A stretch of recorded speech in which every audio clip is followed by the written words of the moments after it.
much more do you want from me? More. How much more successful do you want me to be? More successful. How many records can my records break? More records. But I'm the best. But are you a different animal and the same beast? What the does that mean, Kobe Bryant? You're welcome. What the is he talking about?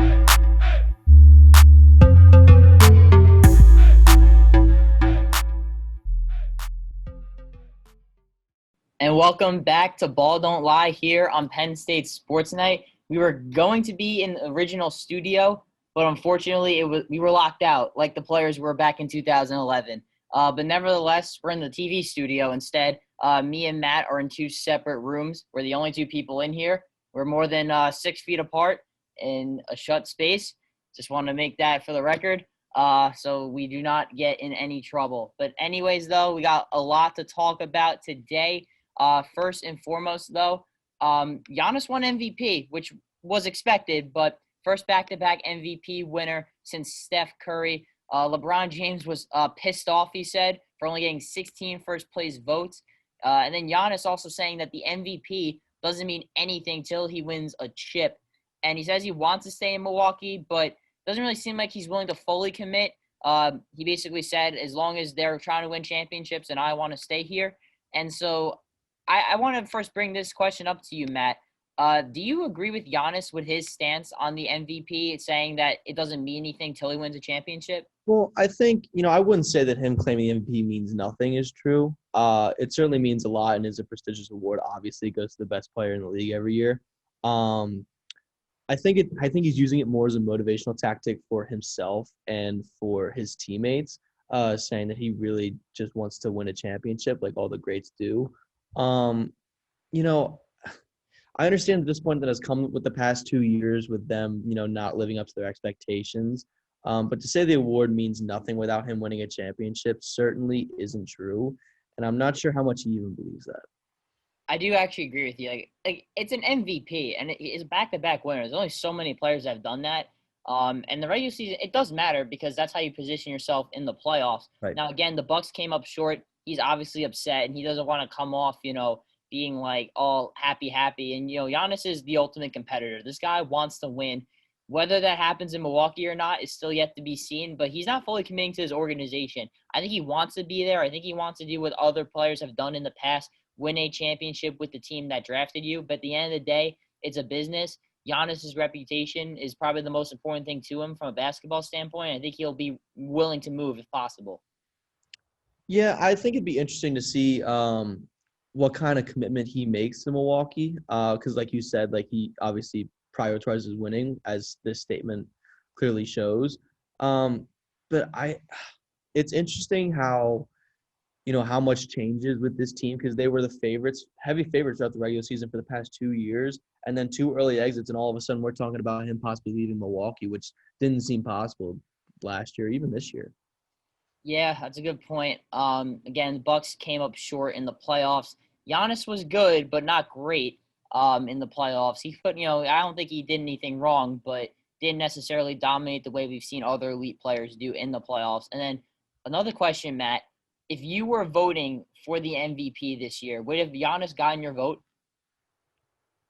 I think he would have. I think he was definitely deserving of the award. I think this debate is always interesting, though, because the MVP has become an award that awards the best player in the league and not necessarily the most valuable player to a team. Because if that were truly the case, where they awarded it to the most valuable player, LeBron would have won 10 MVPs right by now, because of the way he carried those awful Cavs teams back in the early 2000s and once Kyrie Irving left that Cavs team. I think it is interesting how much the award has changed in that persona. And, in terms of the way the MVP is talked about now, where it's given to the best player annually, I think he was definitely deserving of the award. Yeah, I think LeBron should have won it, if I'm being completely honest. Now, no, I know he had Anthony Davis, and I think that's kind of what did him wrong at the end of the day, because people are like, okay, well, you also have one of the best players in the league. Giannis doesn't. The Bucks technically did win more games, but I think LeBron's impact, we saw it last year when LeBron was healthy before he got hurt with the Lakers. the Lakers were going to make the playoffs, and they were, I believe, the 4th seed and climbing up the ranks in the Western Conference. He gets hurt, and the team's done for. We've seen this year, too, kind of the same thing where he has, this great season, leads the league in assists for the first time in his career. He's scoring, picking his spots, and I think he makes everyone around him better. LeBron is currently still on a mission this year to win a championship. And, I get hindsight's 20/20, but we saw what happened to Giannis in the playoffs, and I get it's a regular season award. I get it. And Giannis statistically maybe was the better player. But I think, like you said, Matt, if we're talking about pure value, I feel like LeBron James is the most valuable player in basketball, even though I get it. He's been the most valuable player for like a decade. Yeah, I think that's a good point, Hunter, that you bring up the fact that he led the league in assists for the first time in his career. I feel like he doesn't get enough credit for his 17th year, 35 years old. He changed his positions for the first time in his career. He started at point guard for most of the season for the Lakers. So I think he doesn't get enough credit in terms of that, and also for racking up all these assists and leading the league in assists and also still putting up 25 points per game. Yeah, that's a good point. Again, I know you can call me biased or whatever. Again, I'm a Laker fan, but if I voted, I would have picked LeBron.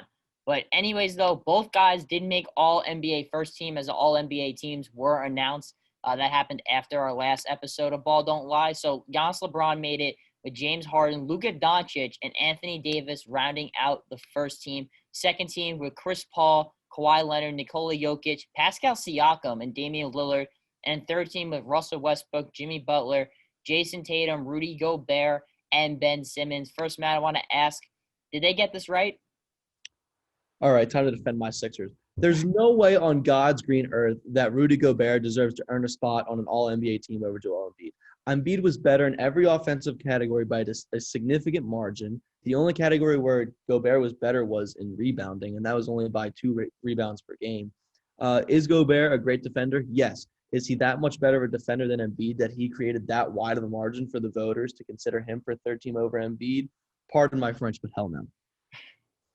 Yeah, I mean, I don't think you or me are going to debate who's a better basketball player. The reason why I personally would take Gobert just for the season is because Embiid missed a ton of games. Okay. Like when I filled out my All-NBA thing, and look, it was a shortened season too, so you got to take that into consideration. But Embiid missed like over 20 games, and that's just a lot. Like, you know what I mean? I think that's the only reason he didn't get it over Rudy Gobert. Because, I don't think anyone can argue that Embiid's not a better basketball player. Someone who I kind of wanted to see, and if Embiid didn't get it, I think he should have got over Gobert too, is Bam Adebayo. Mm-hmm. I thought he should have been All-NBA this season. I had him on my All-NBA team. I think he got snubbed.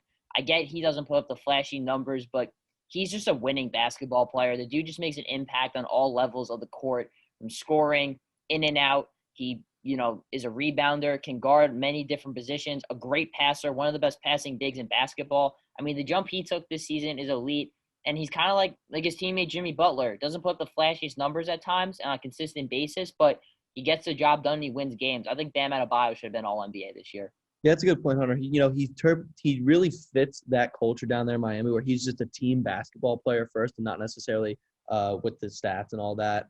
But he's just really great. And, he was obviously an all-star this year. He's an all-star for a reason. And we've seen it in the playoffs, the way he's dominated games and absolutely made one of the best blocks in NBA postseason history in game 1 of the Eastern Conference Finals, blocking Tatum to win the game. And then, every game in this series, he's gotten a little bit better in terms of point output. And I think we'll talk about that a little bit later too. Yeah. I feel like Bam Adebayo still doesn't get the credit he deserves. It's ridiculous. He's got to watch the guy play. For the most part, though, I actually pretty much agree with this list. My first team would have been what it was. Mm-hmm. I probably would take Butler or Tatum over Pascal Siakam personally. But other than that, I think Ben Simmons was the right call there to make third team for his first time. Absolutely. Westbrook did end the year really well. Again, we saw him fluster in the playoffs, but he was definitely the catalyst for Houston for a while there. I think he did deserve third team All-NBA. Chris Paul with the revival season. I mean, I don't think anyone would have had him making second team entering this year. I think that's probably a pretty good sight to see. But I think for the most part, I don't know about you, I genuinely actually agree with this one. Yeah, so do I. I didn't have any gripes with this other than Gobert. And then I also wrote down Siakam over Tatum seems a tad questionable. But I know that these teams are selected based on their pre-bubble performances. in which case Siakam was much better than he was in Orlando during the regular season. So I think, you could have a gripe with that, but it's not that big of a deal.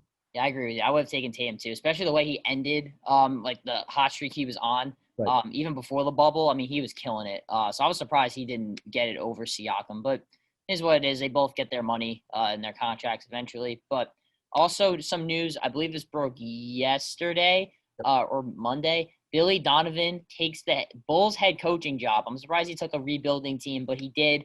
Not really sure what the deals were behind it, but Billy Donovan, I know Zach LaVine's really excited. He had his live reaction, I think, on like his Twitch stream or something playing COD, and he was pretty happy with the hiring. Better than Jim Boylan, who was probably the worst coach in basketball the last couple of years. Do you think Billy Donovan can really elevate this Bulls team? I think he can. I mean, you see the way he coached the Thunder this year. He got the best out of a roster that wasn't necessarily great on paper, and I think he could do that with this Bulls team because they do have a lot of great young pieces in LaVine, Kobe White, even Lauri Markkanen. I think that if anybody's going to get the best out of a Bulls roster, it's Billy Donovan. They weren't going to get a Ty Lue. They weren't going to get a Jason Kidd just because of the nature of their team right now. They're not built to compete for championships right now. They're built to get better every year. I think with Billy Donovan as a coach, I think they could potentially compete for a 7 or 8 seed this year in the East. I agree with you. I think this was a great hire for the Bulls. I think this is best case scenario. Realistically, they weren't going to get a guy like Ty Lue to go there. Billy Donovan, I mean, I thought he was going to take an even like more elite job. So the fact he took Chicago is great. Hopefully they give him some time to figure things out there. They got a really young team. I'm really curious to see how Zach LaVine looks under Billy Donovan. I mean, we've seen some guards have some great seasons under him. Chris Paul had an MVP season. Not a guard, but Paul George had an MVP season under Billy Donovan as well. Even Westbrook did too. So I'm really excited to see how that all pans out because Zach LaVine's a guy who I think he's a great player, but he hasn't really won anything yet. And I think this will kind of be his chance to prove that he's more than just like a guy that scores 30 a game. He can actually contribute to winning basketball. Yeah, I also want to note here too that Kobe White, I would expect him to take a pretty big leap here as well. You mentioned Chris Paul and Russell Westbrook having great seasons under Billy Donovan, both point guards. Kobe White should plausibly start at point guard for Chicago this year. I think Billy Donovan really helped in his ascension, and I think it's great for all the young guys. And as you said earlier, anybody's better than Jim Boylan. Yeah, this is definitely an upgrade to say the least. Team completely gave up on Jim Boylan last year. I think we're going to see better things from Chicago this year because they got a young, talented team, but they just really haven't been able to put together like some of the other counterparts they've had in the NBA. Speaking of a Chicago Bull, Michael Jordan ring a bell? He's actually starting a NASCAR team, I believe with Denny Hamlin as well. I hope I'm getting that right. Because I don't watch a whole lot of NASCAR. Signed Bubba Wallace, of course, who is currently the only black, I think like NASCAR driver or like the top tier ranks. So I just want to ask you a more general thing because we're not going to talk about X's, O's, and NASCAR here because we're going to look pretty stupid. But does Michael Jordan get enough credit for the impact he has off the court? I certainly don't think he gets as much attention as LeBron does in terms of off the court stuff, but he does get a lot of attention. And I think part of that too is because we're seeing LeBron give back to the community while he's still playing, and MJ has been more after he's retired. He's delved more into the community because while he was playing, all he cared about was basketball and gambling. But he did recently donate $100 million toward the Black Lives Matter movement back in June, which I think kind of got swept under the rug because it kind of got lost in all the mumbo jumbo what was going on at that time. So I do think that MJ is a tad bit underrated in terms of his off the court impact. I mean, I agree. Obviously, as a shoes, a culture, that sort of thing. I don't think that gets overlooked. But Michael Jordan's always been one in the community. He always has a big say in the owners' meetings. He's the only former player that owns a team, also the only black majority owner of a franchise in the Charlotte Hornets. Mm-hmm. So he definitely, he's not someone to go out there and brag about what he does off the court, but I definitely do think he is much more involved than people give him credit for and uses his platform to do so. And last but not least, Bob Costas, him getting, information out of anybody. He was talking to Adam Silver, and Adam Silver told him that he thinks the league is going to start in January, being this upcoming season after this one. How do you think this late start date will trickle down into everything? Well, it seems like they're not going to be able to have a full 82-game slate if they can start that late and want to have the playoffs begin at a somewhat regular time around April. But I'd like to bring up a point that this could be a key opportunity for the NBA to do something drastic that could actually help them in the long term. In my opinion, think about all the success they've had with ratings this summer because they had key games on in a time period where they were pretty much only competing with baseball and hockey, where they dominate both of those sports in terms of ratings. And I think they could use this to their advantage and look at routinely starting the season around Christmas and then having the playoffs begin sometime in June and have the NBA Finals be over before the NFL even begins, so they don't have to compete with them. Because you think about they usually start the season around October, and everybody kind of forgets that the NBA is on for like a good 3 months there because they're competing with the NFL. And the NFL is always going to be number one in this country. Always. That's just a fact. And, if the less that they're competing with the NFL, the better. Yeah, I was curious if they cut down the games. Like, does the ends justify the means, having less games but more spread out and not during football season? Also, college football, too, takes a lot of ratings, I'm sure. Right. Also, they're all competing with each other. I guess this is the year we're going to see how it works out, obviously, because the NBA has completely restructured their season. We've seen the draft get pushed back, free agency get pushed back. So they're trying to give themselves time to figure things out. And unlike the NBA and the MLB right now, the NBA has been solely in the bubble. They have not went back to their arenas and hosted games yet along with fans. Whether that's going to be seen or not, I'm not so sure. But I think it's going to be really interesting. They're trying to give themselves some time to figure things out. And I think that, it's going to be a science experiment. We'll see if it goes right or wrong.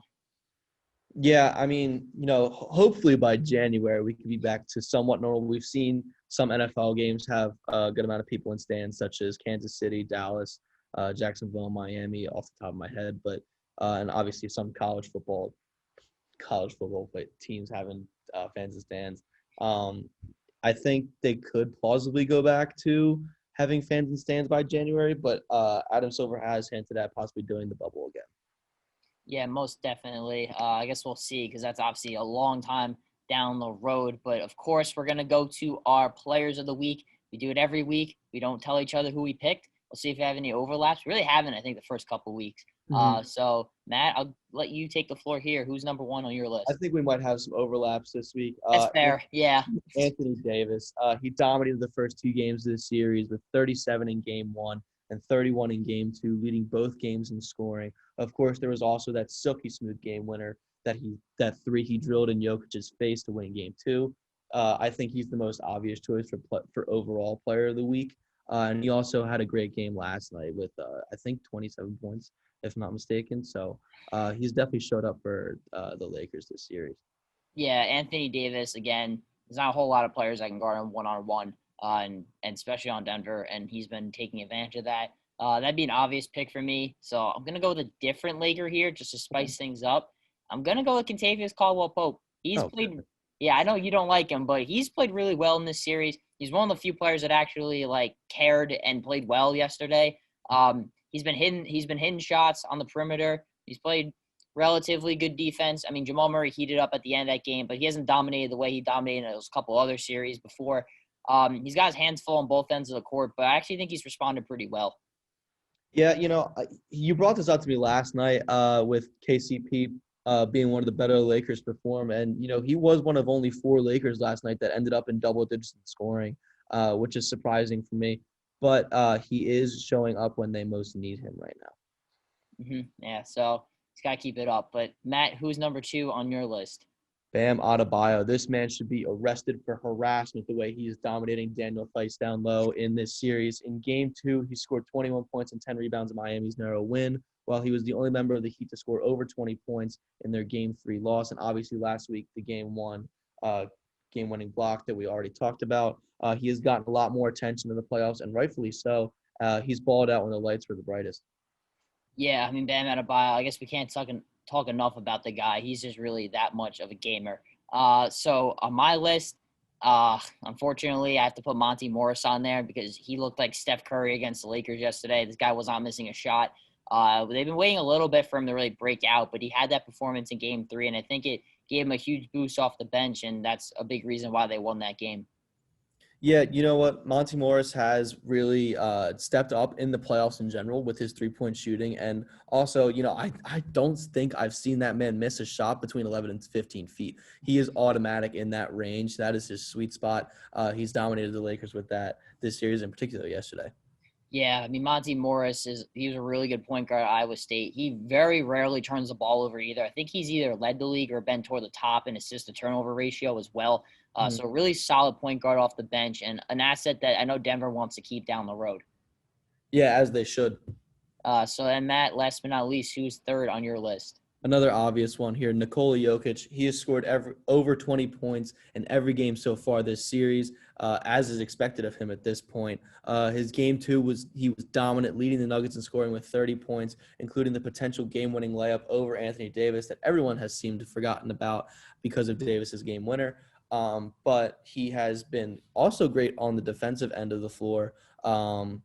As he held Anthony Davis to, I believe, only 1 or 2 rebounds last night, which is shocking. Two, yeah, which is ridiculous.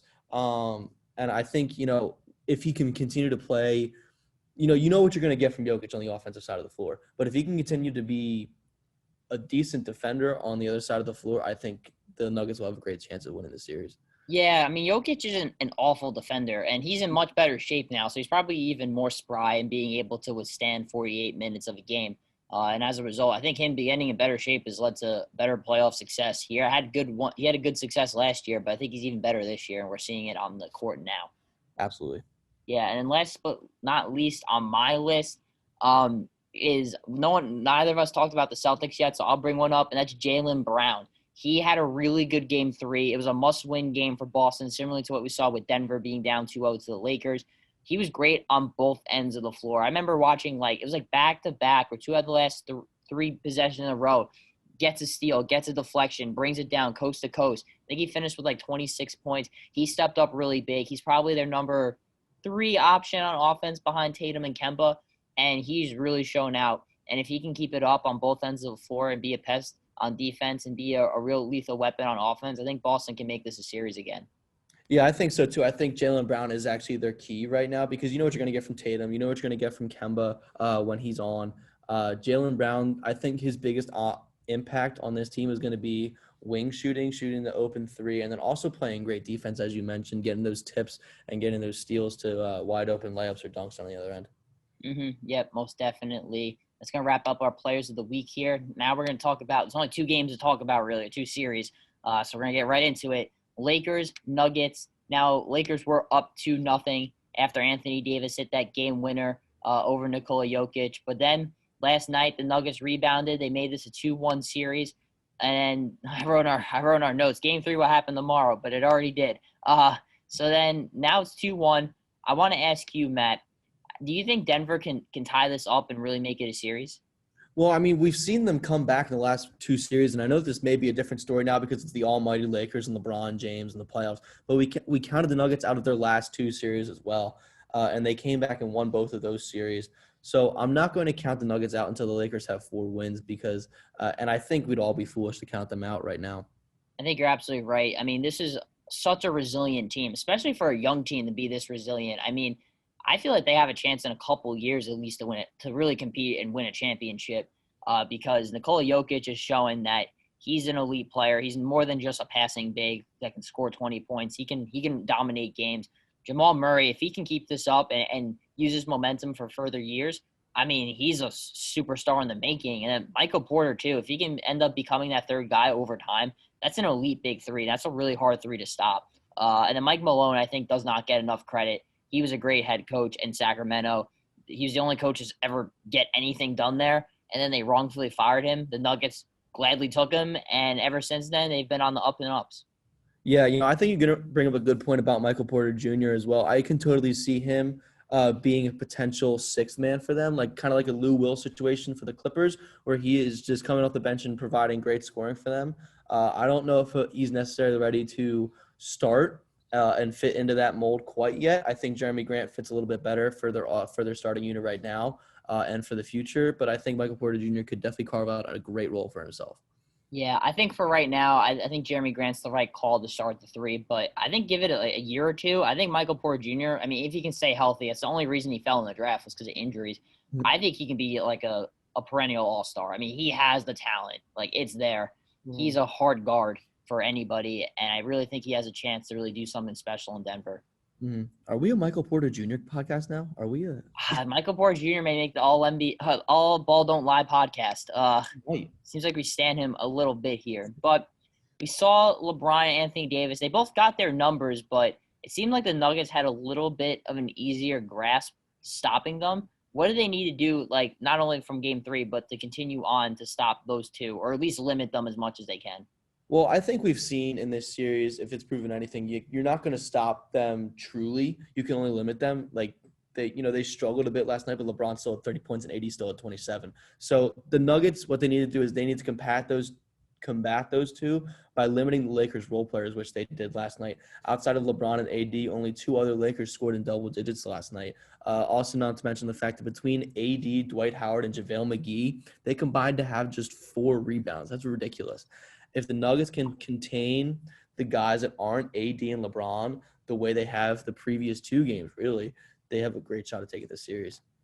That's a really good point. I mean, I think that's the key is keeping them off the boards. Don't give them any second chance looks because the Lakers have that 3 big man rotation with Anthony Davis, Dwight Howard, JaVale McGee, who've all looked really good in the first 2 games. Not so much as a collective unit in game 3. They kept them off the glass. They rebounded. Even Jamal Murray, I don't know if he did, but he was close to having a triple-double. I don't know if he ended up getting it, but he had a lot of rebounds. A lot of the guards were also helping on the glass, which as a result gave the Lakers also they played great in transition defense too. I don't really think the Lakers had a whole lot of easy baskets there, which they thrive on. Right. So the Nuggets defensively, I think they just kind of made those gritty plays and did all the little things, and I think it paid dividends, and that was a big reason they won Game 3. Yeah, that's a good point too, Hunter. You bring up with the fast break points. The Lakers do thrive on that, especially with LeBron leading the break. And it did seem like they limited it last night. So if they can continue to do that, that's just another asset for them to potentially come back in this series. Definitely. And last but not least, I want to ask you, do you see these Denver Nugget role players continuing to play like this throughout the series, or do you think the Lakers try to combat that and make sure that there's no more unsung heroes for Denver? Well, I think, we've seen with Denver throughout the playoffs, it's been one of their role players has stepped up in every game, whether it be Michael Porter Jr. or like it was last night with Jeremy Grant. I'm looking at a guy like Gary Harris. He is the starting shooting guard for this team and has not logged more than 7 points in a game this entire series. He is simply not shooting as much as he should. He's a decent three-point shooter, and I know he's coming off of an injury, but the guy just needs to shoot the basketball more. You can't expect Jeremy Grant to give you 26 points every night. That's a good point. Yeah, I mean, he's not going to – I don't think he's going to do that again. But they executed on a role player playing really well. And you got to give Denver credit for that because sometimes you'll see role players play really well and you end up losing. You're like, well, we just wasted that guy's best game of the season. So that's a good point there about Jeremy Grant. Maybe he should have made one of our all players of the week team because he played really, really well on both ends of the floor yesterday. Process Sixer. Yeah. Former process Sixer. Yep. Didn't work out there, though. But next, looking at the Celtics-Heat series, despite dropping the first 2 games, Celtics have a chance to even it up tonight against Miami. And I want to ask you the first thing. I know I talked about it on my segment on Monday, but was the locker room fight that happened after Game 2 blown out of proportion? Do you think so? I think we hear about this kind of stuff more often than not in sports, and it usually is blown way out of proportion, especially with a guy like Marcus Smart in the middle of it. I'm actually more surprised this hadn't happened sooner than now. I think they can certainly translate it back into winning basketball, especially since Jaylen Brown was one of the guys in the middle of it, and he had a great Game 3. But I do still think that the Heat are the hotter team right now, and honestly the most mentally tough team, and I think that was proven after the Game 2 blow up in the locker room. It's a good point for sure. I think they kind of used it as a rallying cry, to be honest with you.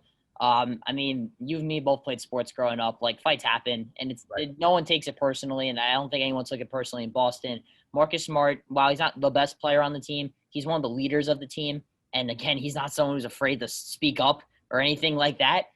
He said what needed to be said, I think. And I think as a result, Boston kind of, got their heads out of their butts, if you will, and began to actually play their type of basketball. And I think they're a more talented team than Miami. So the question is, can they, kind of establish themselves for a 7-game series?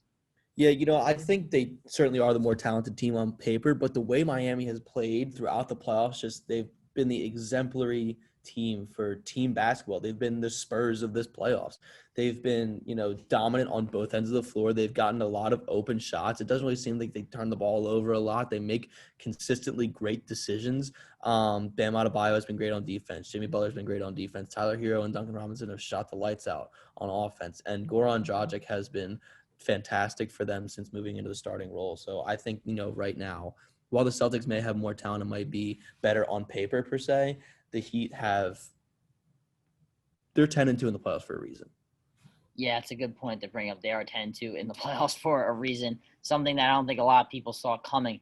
I like the Spurs analogy, too. It's funny because they ended up losing some in the finals one year. But the Spurs, the way they move the ball, reminds me a lot of the Miami Heat, what they do now with Eric Spoelstra. So I love their ball movement. They're one of my favorite teams to watch in the NBA. They've been the whole season. And, again, they're winners. That's what they do. Mm-hmm. I usually call them the Southeast Lakers because of Pat Riley and stuff being there. But if both of these teams hypothetically had their shot in the NBA Finals, who do you think is more likely to beat one of the Western Conference teams? You'd look at the Celtics and you'd say they probably match up really well with the Lakers just because of their talent all around. But I'm going to still say the Heat. I would take them against just about anybody right now. They're clicking on all cylinders, playing great team basketball, as I said. Jimmy Butler is a proven star and won't back down against anybody throughout this series or potentially the next series, even if it's LeBron, because he'll potentially have to guard him. Jimmy Butler's not going to back down from anybody. So, with the way the Heat are playing right now, I would take them against anybody. Yeah, I think this is a toss-up right here. I do think on paper the Celtics have a better shot because they play a little smaller. And I think that with the Lakers, you kind of have to go like pound for pound with that team in terms of the scoring because LeBron and Anthony Davis are going to do it every night. Sometimes they're going to be less efficient than other nights, but for the most part, they're pretty efficient players. Boston's got more of those scores. Gordon Hayward's healthy. He's back. He's able to get in his rhythm too. I think that they would match up a little bit better because I think they can also keep up with them a little better in transition. But I wouldn't count out Miami either because, like you said, Matt, they're firing on all cylinders right now, and they are arguably, one of the hottest teams in the league right now. Yeah, like I said, I can't say enough about the Heat right now. I like them so much better than I do the Celtics right now. As I've said, they've played great team basketball throughout the playoffs. So.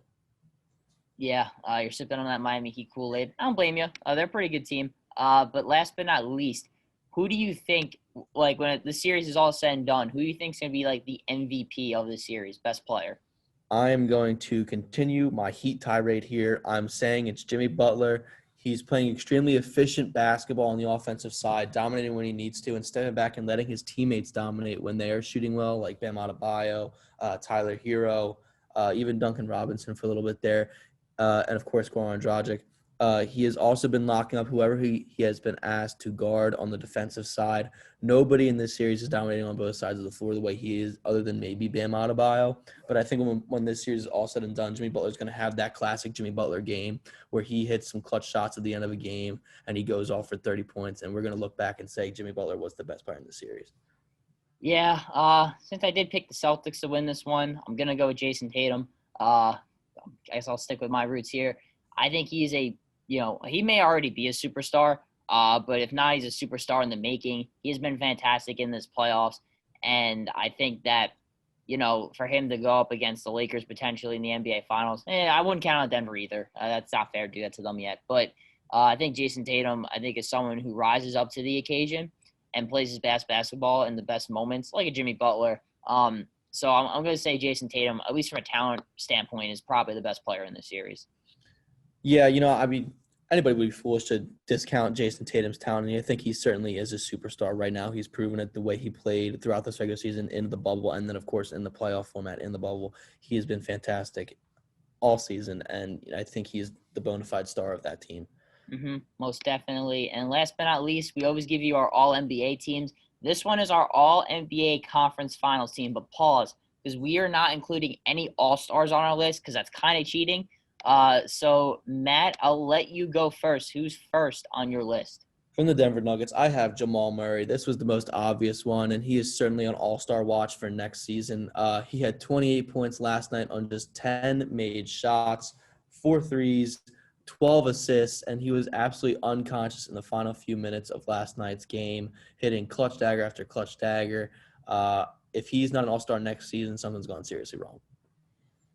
Yeah, I also have Jamal Murray on my list as well. Again, he's technically never been an all-star. I know maybe you can be like, oh, he's playing like one, but he hasn't technically been one yet, so I had to put him on my list. Like you said, he has been absolutely fantastic in this playoffs, and I hope for him he's able to carry that momentum into next season and really take that next step forward. Yeah, definitely.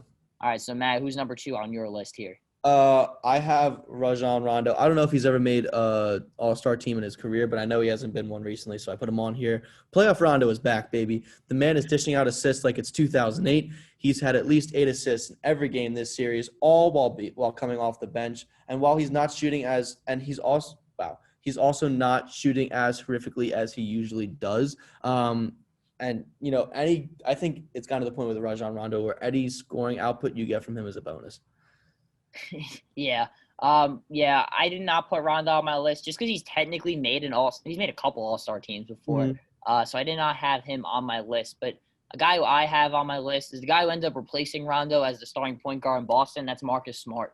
He has been phenomenal in this playoffs. Again, he's had some great scoring games, but defensively, the heart and soul of this team, he's not a stat guy per se, but he's a guy who I think contributes to winning basketball. I think he may be the best on-ball defender in basketball right now, and I had to put him on there because he just made winning plays this whole entire playoffs.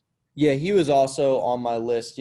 Since being inserted into the starting lineup after Gordon Hayward's first-round injury, Smart has been on an absolute tear on both sides of the floor. We know how tenacious he is on the defensive end, but he has been very aggressive on the offensive end too. And much like Rondo, any kind of offensive output you get from Smart is a bonus. So he's been extremely efficient shooting the ball too. He's not just jacking up threes. So if you include his 2 20-point games in this series, that's well above his average. I think he averaged 12.9 points per game this year. So he's well above his average. He's playing out of his mind right now. Yeah, he definitely is. Since you gave your third guy, Marcus Smart, I'll go number 3 here. And that's going to be Jaylen Brown. We just talked about him already, but he's a guy, too, who's kind of on the verge of making that all-star appearance as well from that same 2016 class as Jamal Murray. Jaylen Brown and Jason Tatum, I think, as a duo is like a younger version of Kawhi and Paul George, except they're outplaying them right now. They're still playing. The other two are outside the bubble sitting at home. So I guess maybe they're here right now, but Jaylen Brown's been fantastic as well, and I expect him to keep up the work as the series progresses. Yeah, Jaylen Brown was also on my list.